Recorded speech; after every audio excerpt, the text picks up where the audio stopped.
Convido a igreja para abrir as suas Bíblias comigo para Salmo, capítulo 126.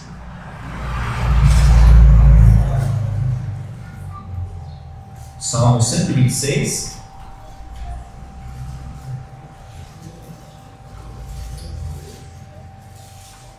Nós vamos ler o capítulo inteiro, os versículos 1 a 6. O título da mensagem nesta manhã é Restauração Realizada. Um salmo bem conhecido. Muitas vezes focamos nos últimos dois versículos. A nossa conferência, não enfatizamos muito, mas o tema da nossa conferência foi o Salmo 126, versículo 3.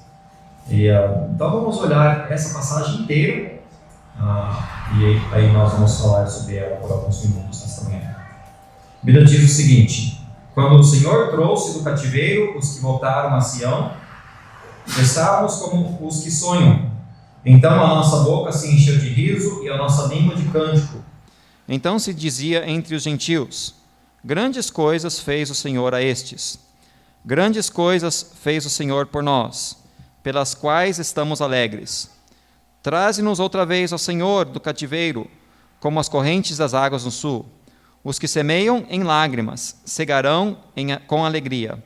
Aquele que leva a preciosa semente, andando e chorando, voltará sem dúvida com alegria, trazendo consigo os seus molhos. Oremos.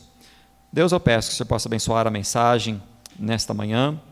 Ó Espírito Santo de Deus, eu peço que o Senhor possa me guiar, que o Senhor possa falar aos nossos corações através da Tua palavra.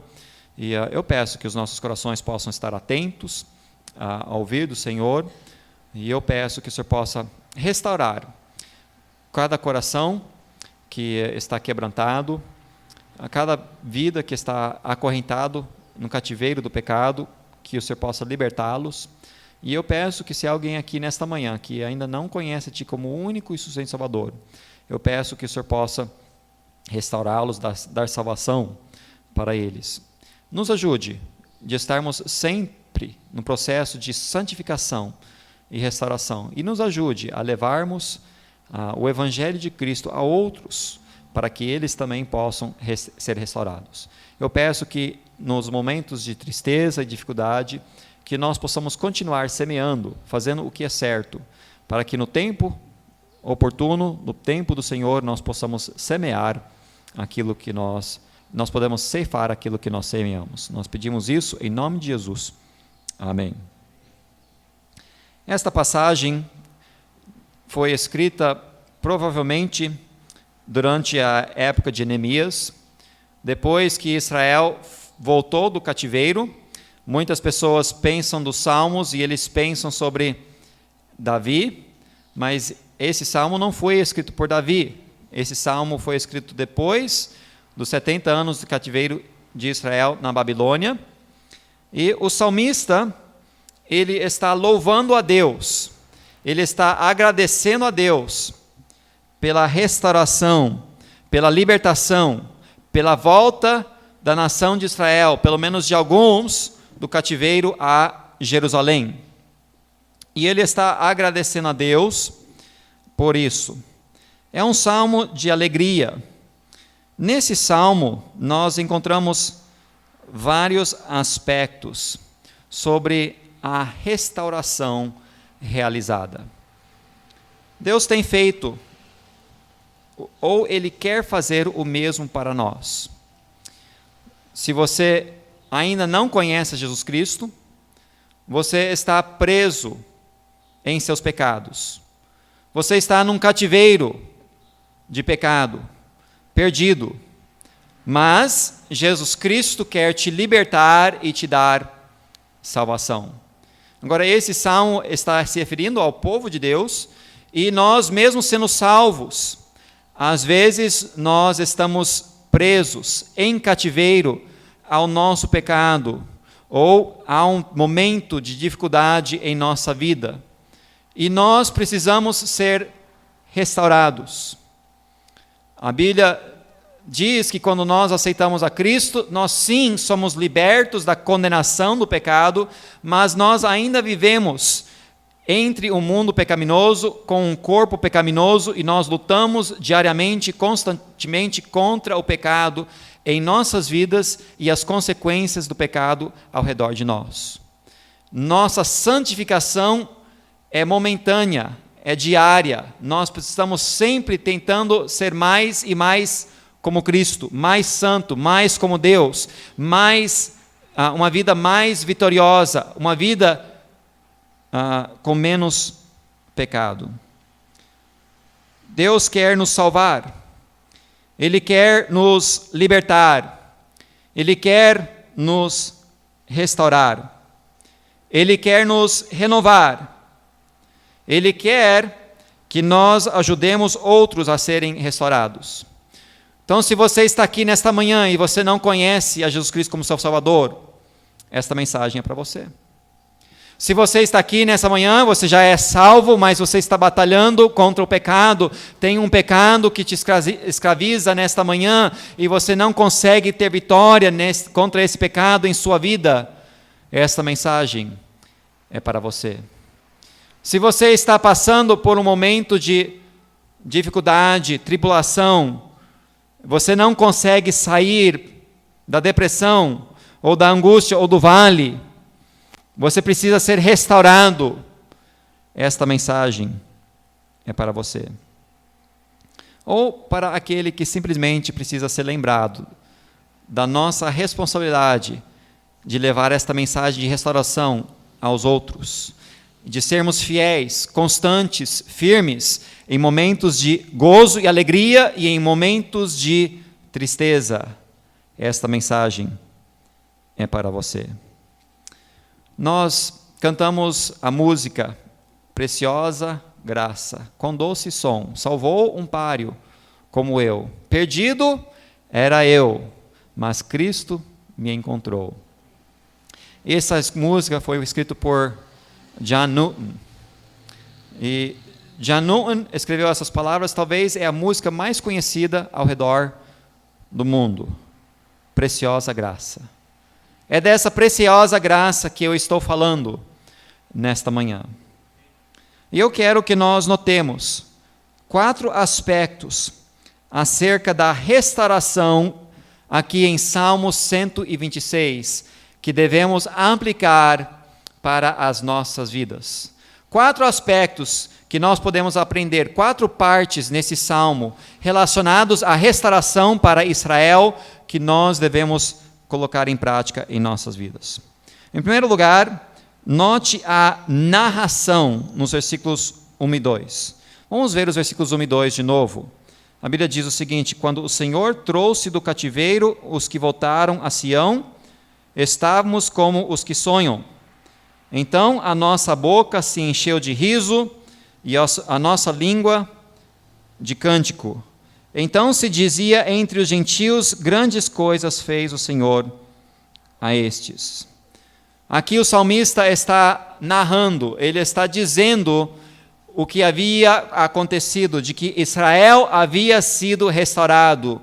Quando eles foram julgados por Deus pelo seu pecado e levados para a Babilônia, eu acho que é Salmo 137, diz que eles penduraram as harpas. Eles pararam de cantar os cânticos de Sião. Eles estavam tristes. Eles estavam agora orando e desejosos para voltarem a Jerusalém, a Sião. Havia grande tristeza. Mas depois de 7 anos de cativeiro, depois de 70 anos de cativeiro, Deus libertou Israel. Milagrosamente, nós vemos a história em Neemias. E o rei, na verdade, foi quem financiou a volta deles para Israel. Financiou, em parte, a construção do muro e a construção do templo. E eles voltaram para Jerusalém, e ao chegarem em Jerusalém, o salmista escreve esse salmo, e ele diz: nós temos muito que gloriar-nos, contentar-nos, alegrarmos. Nós saímos do cativeiro e agora somos libertos. Irmãos, semana passada nós celebramos 4 anos da Igreja Batista Nova Vida. Todo aquele que pertence à nossa igreja, um dos requisitos bíblicos e um dos requisitos da nossa igreja, para ser membro da nossa igreja, é que você precisa ser salvo em Jesus Cristo. Isso não tem nada a ver com a igreja. Isso é o nosso relacionamento, a nossa posição em Cristo. Mas uma vez que nós aceitamos a Cristo, nós recebemos nova vida. A nossa história é a mesma de Israel. Nós estávamos presos ao pecado, nós éramos escravos a Satanás e aos nossos desejos, ao nosso pecado, e nós não tínhamos esperança, mas Deus veio e Ele milagrosamente nos salvou através do sangue de Jesus Cristo, e o Espírito Santo nos libertou da escravidão do pecado. Nós somos libertos. Nós saímos do cativeiro do pecado quando fomos salvos. Essa restauração, ela traz gozo. Olha o versículo 2. Diz: então a nossa boca se encheu de riso e a nossa língua de cântico. Sabe quem deve ser o povo mais alegre do mundo? É o povo de Deus. Mas como, pastor? O povo de Deus não pode fazer nada. Eles não podem beber, eles não podem fumar, eles não podem ir nas boates, eles não podem fazer isso, não podem fazer aquilo, não podem assistir isso, não podem falar aquilo. Como que eles devem ser o povo mais feliz do mundo? Porque o pecado, na verdade, ele só traz ruína e destruição. Ele só traz a infelicidade. A verdadeira felicidade está em Jesus Cristo. E quando Cristo nos liberta da escravidão do pecado, nós não precisamos tentar encontrar felicidade através de uma coisa momentânea. Nós temos real gozo e felicidade em nosso Senhor Jesus Cristo, em nosso Deus. Nós somos alegres, nós temos um novo cântico em nossa língua, nós temos o gozo do Senhor. Irmãos, as pessoas devem ver o gozo de Deus em sua vida. Nós não devemos ficar sempre andando com a cara baixa, triste. É verdade, às vezes nós passamos por momentos de dificuldades. Eu entendo isso. Mas nós deveríamos ser as pessoas mais alegres do mundo. A restauração traz gozo. Não somente a restauração traz gozo, mas a restauração traz honra a Deus. Olha o versículo 2, a segunda parte. Então se dizia entre os gentios: grandes coisas fez o Senhor a estes. Não foi Israel que estava dizendo isso, apesar de que eles também estavam dizendo isso. Eram os gentios, os da Babilônia. Aos outros povos, eles estavam dizendo: grandes coisas fez o Senhor a este povo. Quando nós aceitamos a Cristo e nós saímos da escravidão do pecado, o mundo, aqueles que estão ao redor de nós, devem perceber uma mudança em nossa vida, eles devem perceber uma diferença, eles devem perceber que grandes coisas fez o Senhor. Nós éramos tristes, agora nós somos alegres. Nós éramos alcoólatras e agora nós somos felizes sem o álcool. Nós éramos drogados e agora somos libertos. Nós éramos briguentos com as nossas esposas e agora nós temos um matrimônio feliz. A nossa casa era desordenada e agora a nossa casa tem paz e gozo e contentamento. Nós devemos demonstrar através do nosso testemunho de vida uma transformação de vida, e os gentios devem dizer: grandes coisas fez o Senhor. A nossa vida, a nossa restauração traz grande honra e glória a Deus. O seu testemunho de vida é muito importante. Quando as pessoas olham para a sua vida, o que eles veem? Eles veem alguém que se diz crente, mas ainda preso aos laços do pecado? Ou eles veem transformação de vida? Eles veem alguém que é diferente, alguém que perdoa, alguém que ama, alguém que tem gozo, alguém que tem caráter, alguém que é honesto, ou eles vejam alguém que é igual a eles. A restauração traz honra e glória a Deus. E esse deve ser nosso alvo principal, trazer honra e glória a Deus. Se você está aqui nesta manhã, saiba que Deus quer te dar salvação. Se você ainda não aceitou a Cristo, você está escravizado pelo pecado, Deus quer te libertar. Se você está ainda batalhando na sua vida, você precisa de restauração, nova vida, saiba que Deus quer te dar uma nova vida. Então, em primeiro lugar, nós vemos a narração, Israel foi restaurado, nós também devemos ser restaurados. Em segundo lugar, nós vemos a adoração. O versículo 3 é um cântico. No versículo 1 e 2, ele fala sobre o que aconteceu, o propósito do cântico. E agora no versículo 3, ele está adorando a Deus, ele está louvando a Deus, ele está agradecendo a Deus pelo que ele fez. Olha o versículo 3, a Bíblia diz, porque grandes coisas fez o Senhor por nós, pelas quais estamos alegres. Israel louvou a Deus.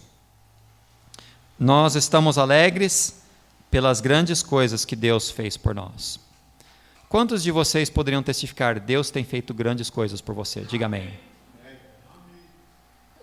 Nós só precisamos olhar para a nossa salvação, para entender que grandes coisas Deus fez por nós. Mas Ele fez muito mais do que apenas isso. Deus tem nos abençoado tanto. Deus nos tem dado saúde. Deus nos tem dado as ferramentas que precisamos para ter uma família feliz, um lar abençoado. Deus nos tem dado, até certo ponto, prosperidade. A gente cantou, obrigado, Senhor. Não precisa ter muito. A única coisa que precisa ter é Jesus Cristo. Podemos contentar-nos em Cristo. Mas Deus tem feito grandes coisas. Eu penso sobre a nossa igreja, nesses 4 anos, que é um testemunho do que Deus tem feito. Deus tem feito grandes coisas, por isso estamos alegres. Deus tem trazido 3 famílias para trabalharmos juntos, isso foi de Deus. Deus nos trouxe para Taubaté, isso foi de Deus. Eu nem conhecia Taubaté. Deus nos trouxe aqui do outro lado da rua, isso foi de Deus. Naquele prédio, o primeiro prédio onde nós estávamos, sem conhecer ninguém. E o primeiro culto nós tivemos 117 pessoas presentes, isso foi de Deus. Aquele primeiro final de semana, eu acho que foram 5 decisões para Cristo. Salvação, transformação de vida, nós começamos a ver pessoas se firmando, crescendo em Cristo. E cada um de nós, que somos salvos em Cristo, temos nova vida e as nossas vidas estão sendo transformadas. Isso é grandes coisas que Deus tem feito. Por isso estamos alegres. Irmãos, nós temos muito o que contentarmos e sermos felizes, como igreja e como indivíduos. Olha para sua esposa, seu marido. Olha para sua família. Olha para o seu lar. Olha para a saúde que você tem. Olha para a liberdade religiosa que nós temos. Olha para a igreja que nós temos. Olha para os irmãos, a família em Cristo que nós temos. Olha para as ferramentas que Deus nos tem dado, a palavra de Deus, a oração, o poder do Espírito Santo. Deus nos tem dado muitas coisas, por isso nós estamos alegres. Eu não preciso de riquezas, eu não preciso de um carro novo. Quem que quebrou o carro? Janira quebrou o carro, né? Está sem freio, né? A gente não precisa de um carro novo para estar contente, amém? Deus tem feito grandes coisas por nós. Por isso estamos alegres. Vamos louvar e engrandecer o seu nome. Tanto faz a situação financeira em que você se encontra, a situação física em que você se encontra, tanto faz onde está a sua saúde, você tem uma vida eterna, você tem um corpo glorificado que está prometido se você é salvo em Cristo, tanto faz as circunstâncias momentâneas da nossa vida, nós podemos regozijar, nós podemos louvar e engrandecer o nome do Senhor, porque Ele tem feito grandes coisas. Vamos louvar e engrandecer o seu nome. Então nós vemos, em primeiro lugar, a narração. Em segundo lugar, a adoração. Israel louvou a Deus. Louve a Deus. Seja restaurado. Em terceiro lugar, nós vemos a oração. Olha o versículo 4. Traze-nos outra vez, ó Senhor, do cativeiro, como as correntes das águas no sul. Eu tive que realmente pensar sobre esse versículo bastante. Eu não estava conseguindo entender por que ele estava aqui introduzido nesse contexto. Deus não tinha acabado de trazer eles do cativeiro? Por que o salmista está dizendo, torna a trazer-nos do cativeiro? Eu não estava entendendo a princípio isso. Mas aqui ele está fazendo uma oração, uma petição. Israel pediu pela restauração de novo. A restauração de quem? Tinham outros nesta época que ainda estavam no cativeiro. Quando Neemias saiu da Babilônia e começou a restaurar Jerusalém, ainda tinha judeus que estavam no cativeiro, que ainda iam ser libertos. Então ele estava em parte orando por outros que estavam no cativeiro. Irmãos, se você é salvo em Jesus Cristo, tem outros que ainda não são salvos. Nós precisamos orar por eles. Que Deus possa fazer a mesma coisa que Ele fez em nossas vidas, na vida daquelas pessoas. Nós precisamos orar que Deus torne a trazer-nos do cativeiro. Não somente tem outros ainda no cativeiro, mas também tinha trabalho a ser feito em Jerusalém. Quando Deus restaurou, deu libertação do cativeiro, era só o começo. Amém, Deus me salvou, agora eu estou no paraíso, né? Não, é só o começo da sua jornada cristã. Nós ainda estamos no deserto, nós ainda não chegamos na terra prometida, e Deus está agindo em nossas vidas. Tem muito trabalho que ser feito, e talvez o salmista aqui estava reconhecendo, sim, nós somos libertos, e Deus fez um milagre para isso, mas agora nós temos que construir o muro, nós temos que construir o templo, agora nós precisamos reconstruir o Jerusalém, tem muito trabalho e sofrimento pela frente. Deus torna a abençoar-nos como o Senhor nos abençoou, trazendo-nos aqui, de agora em diante, continue nos abençoando, continue nos usando para a sua honra e a sua glória. Eu quero dizer que tem trabalho a ser feito em Jerusalém. Deus tem nos abençoado, Deus tem nos salvado, mas saiba que tem muito trabalho que ser feito. Nós precisamos de Deus para voltar a nos abençoar. Da mesma forma que o Espírito Santo agiu em nossos corações quando nós fomos salvos, nós precisamos que o Espírito Santo continue agindo em nossas vidas, para que haja, a Bíblia diz, como rios, correntes de águas no sul, que nós possamos ser uma fonte de água, uma corrente de água no deserto, muitas águas, uma fonte de bênção para muitos. Talvez também o salmista está se referindo à restauração completa no futuro. A verdade é que hoje Israel não está como nação debaixo de todas as promessas que Deus deu para Israel. O Messias ainda vai vir. Eles ainda vão ser restaurados. Isso vai acontecer no futuro. E como o pastor Larry disse com muita clareza no domingo à noite, a volta de Cristo está iminente. Cristo está voltando. Quando Ele voltar, depois dos 7 anos de tribulação, depois do abatimento e na revelação, quando Ele voltar na revelação, então todas as promessas que foram dadas para Israel vão ser cumpridas. Israel vai ser restaurada em toda a sua glória. Nós vamos reinar com Cristo nesse mundo por 1000 anos. Talvez o salmista também está se referindo a isto. Mas, veja bem, nós temos um trabalho a fazer.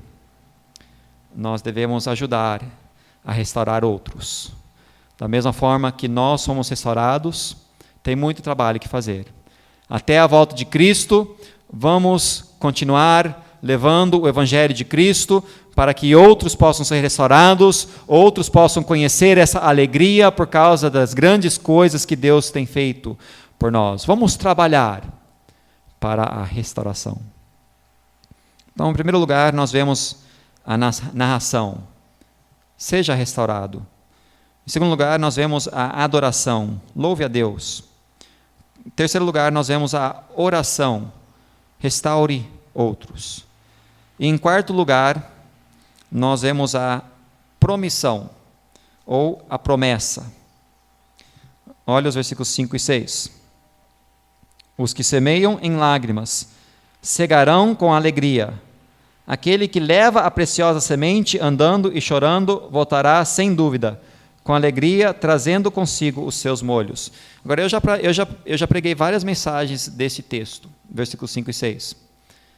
Mas, ao estudar para essa mensagem, foi a primeira vez que eu lembro de ter pensado sobre esses dois versículos no contexto desse capítulo. E, da mesma forma que eu tive um pouco de dificuldade com o versículo 4, eu especialmente tinha dificuldade com o versículos 5 e 6 para entender como que ele se encaixava com a restauração de Israel.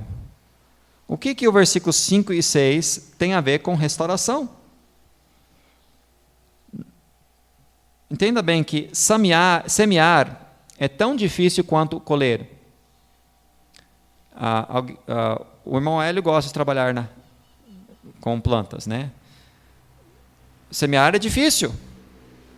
Você tem que preparar a terra, você tem que levar a semente lá, plantar ela, cuidar que as espinhas não venham. Você tem que esperar, tem que aguar. É difícil, trabalha no sol do mesmo jeito. E aí, quando ela cresce e dá fruto, aí você colhe, você ceifa ela. Os dois são difíceis. Então, por que aqui fala, no versículo 5 e no 6, ele fala sobre lágrimas. No versículo 5 fala, os que semeiam em lágrimas. No versículo 6 fala, leva a preciosa semente andando e chorando. Por que ele fala sobre lágrimas ao semear, mas não ao ceifar? Várias explicações aqui que poderíamos mencionar. Mas acredito que talvez o ensinamento principal é de que devemos semear, mesmo nas dores. O salmista está lembrando que enquanto Israel estava em cativeiro, enquanto eles estavam sendo julgados por Deus, enquanto eles estavam sofrendo o julgamento de Deus, eles estavam em lágrimas, eles não estavam cantando, eles começaram a buscar a face de Deus, eles se arrependeram de seus pecados, eles começaram a fazer o que era certo, eles começaram a plantar a semente, e agora veio a colheita, a ceifa, a libertação do cativeiro. Eles estavam colhendo daquilo que eles haviam semeado, em tristeza. Devemos semear mesmo nas dores. Como que isso se aplica a nós? Muitas vezes nós pregamos nessa passagem como ganhar almas. E devemos, porque está falando sobre levando a boa semente, o Evangelho de Cristo, a restauração para os perdidos. Mas poderíamos dizer que a boa semente também está falando sobre fazer o que é certo. Nós estamos obedecendo a Deus. Por que ele fala sobre lágrimas? Porque Deus está querendo que nós entendamos, mesmo quando nós não estamos sentindo bem, mesmo quando nós não temos vontade, mesmo quando nós estamos tristes, mesmo quando estamos em lágrimas, mesmo quando estamos no vale, nós devemos fazer o que é certo. E somente quando nós fazemos o que é certo, nós vamos colher o que é bom. Não adianta eu ter uma disposição, ou uma atitude que eu amo a Deus, ou uma mente de que eu amo a Deus, mas não obedecer a Deus. Não adianta eu cantar louvores, Deus, preciosa graça, ou obrigado, Senhor, ou louvemos ao Senhor, seja lá o que for, não adianta eu cantar e eu ter emoções e eu chorar, mas eu voltar para casa e eu viver em pecado, eu viver em desobediência, e eu falo, por que Deus não abençoa a minha vida? Por que eu estou em escravidão ainda? É porque você não está semeando. Nós precisamos semear. Quando eu não tenho vontade de ir na igreja, eu devo ir na igreja. Quando eu não tenho vontade de orar, eu devo orar. Quando eu não tenho vontade de ler e conhecer e aplicar a Bíblia, eu devo ler, conhecer e aplicar a Bíblia. Quando não tenho vontade de estar com os irmãos, de perdoar, quando eu não tenho vontade de amar a minha esposa, o meu marido, quando eu não tenho vontade de ter paciência, quando eu estou triste, quando eu estou no vale, quando as coisas, as circunstâncias estão contra mim, eu devo continuar fazendo o que é certo, mesmo nas lágrimas. E nós temos uma promessa maravilhosa de Deus. Você faz o que é certo, mesmo nas lágrimas, você vai colher o fruto. Uma promessa. Quando somos fiéis em fazer o certo, Deus então pode agir e restaurar.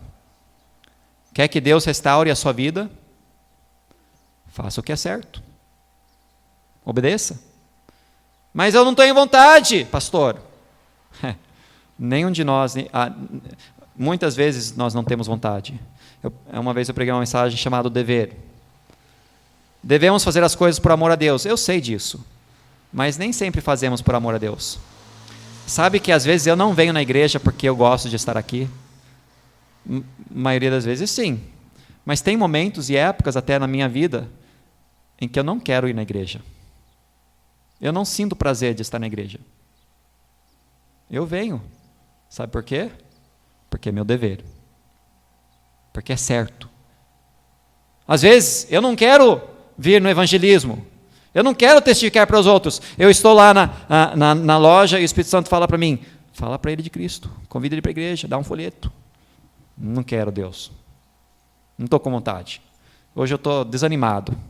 Quero ficar na minha. Não quero conversar com ninguém. Por que eu faço? Porque eu sinto gozo e alegria testificando para outros. Não, não sempre. Eu faço porque é meu dever. Às vezes a gente tem que fazer porque é o nosso dever. Se nós continuarmos fazendo, mesmo quando nós não queremos fazer porque é o nosso dever, eventualmente o gozo vai voltar. E nós vamos colher do fruto de fazer o bem. Mas nós precisamos ser constantes, firmes, semeando a boa semente, fazendo o que é certo. Quando somos fiéis em fazer o certo, Deus pode então agir e restaurar. Quando somos fiéis, levando o evangelho a outros, outros serão restaurados. Eu estou dando aula esse semestre, no seminário, uma das matérias é a filosofia do discipulado cristão. E uma das coisas que nós falamos recentemente é sobre a quantidade de pessoas que você precisa conversar, investir, testificar, para encontrar uma pessoa que responda a palavra de Deus, que queira compromisso. É impressionante. De cada 100 pessoas com quem você conversa, uma pessoa talvez dá um pouco de atenção. E de cada 10 pessoas que dão um pouco de atenção, uma fica firme.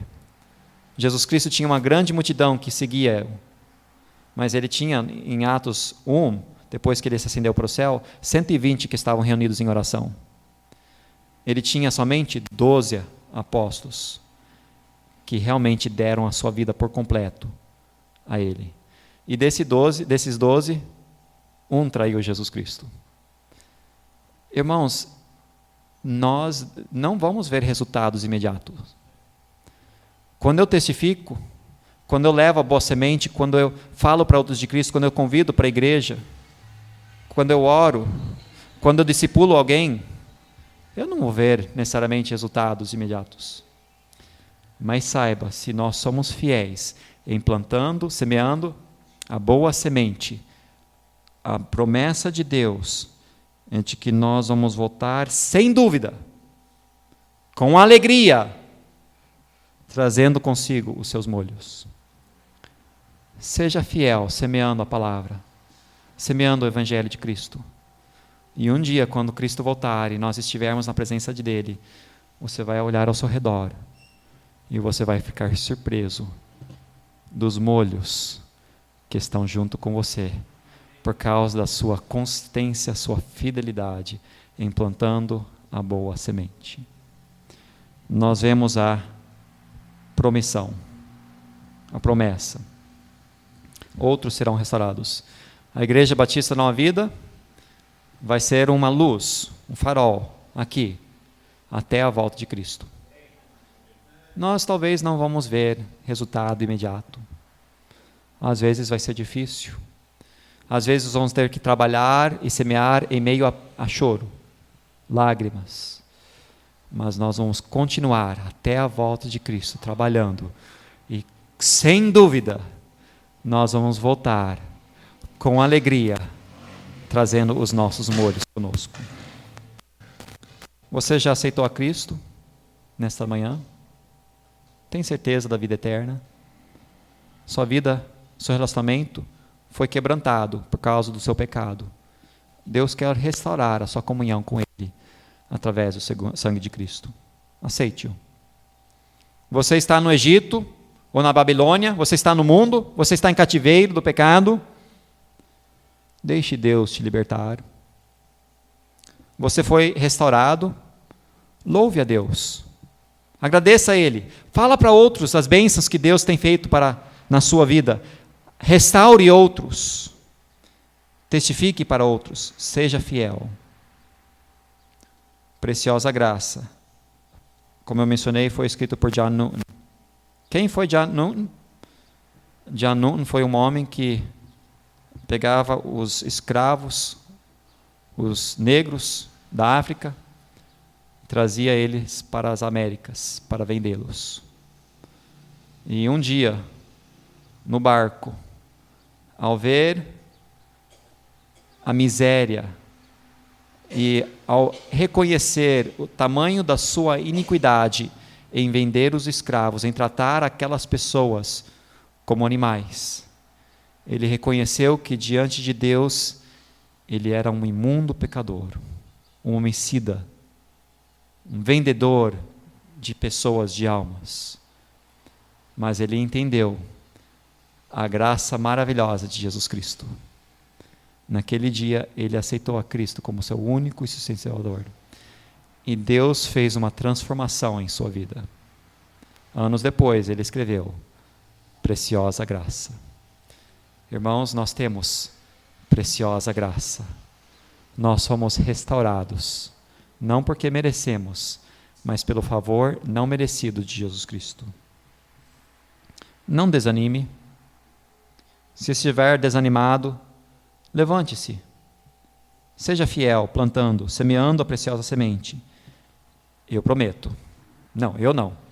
Deus promete. Ele vai agir. Mesmo em meio às dores e às lágrimas, vamos continuar semeando. Em 4 anos, quando nós tivermos a nossa conferência de aniversário de 8 anos, nós vamos poder regozijar no Senhor, por causa de tudo que Ele tem feito no nosso meio. Oremos. Deus, eu peço que eu possa abençoar esta mensagem. Uma verdade simples, que já conhecemos, mas sempre precisamos ser lembrados. Deus, nós precisamos ser restaurados. Nós precisamos ser lembrados da nossa responsabilidade de sermos fiéis, testificando, ganhando almas para o Senhor. Obrigado por esta restauração realizada para com Israel.